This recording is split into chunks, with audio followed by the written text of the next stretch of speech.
Welcome back. وزیر اطلاعات پنجاب عظمت بخاری نے کہا ہے کہ بجٹ میں تنخواہ دار طبقے کے لیے ریلیف دیا گیا۔ پنجاب کا بجٹ 16 تاریخ کو پیش ہوگا۔ صوبائی بجٹ مکمل طور پر ٹیکس فری ہوگا۔ جو لوگ ٹیکس نہیں دیتے ان کو ٹیکس میں لانا چاہیے۔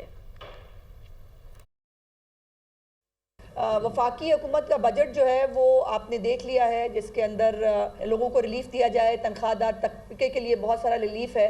اب پنجاب کا بجٹ جو ہے وہ 16 تاریخ کو انشاءاللہ تعالیٰ بفضل خدا پنجاب اسمبلی میں پیش ہوگا، اور پنجاب کا بجٹ بھی جو ہے وہ مکمل طور پر ٹیکس فری بجٹ ہوگا۔ نئے ٹیکس لگانے کی بجائے جو لوگ ٹیکس نہیں دیتے ان لوگوں کو جو ہے وہ ٹیکس نیٹ میں لانا چاہیے، اور یہ آپ سب کو معلوم ہے، پنجاب کے لوگ بہت اچھے سے جانتے ہیں، اور اب تو باقی صوبوں کے لوگ بھی بہت اچھے سے جانتے ہیں، اسی لیے آپ کو کبھی کبھار جو ہے وہ کہیں سے جلنے کی تھوڑی بہت بو بھی آ جاتی ہے کہ مریم نواز صاحبہ کے ہوتے ہوئے جو ہے پنجاب کے عوام کو کوئی تکلیف نہیں ہو سکتی۔ مختلف جو محکمے ہیں ہمارے، انہوں نے مختلف ٹیکس تجاویز جو ہیں وہ پیش کی تھی، لیکن چیف منسٹر صاحبہ نے اس کو ریجیکٹ کر دیا۔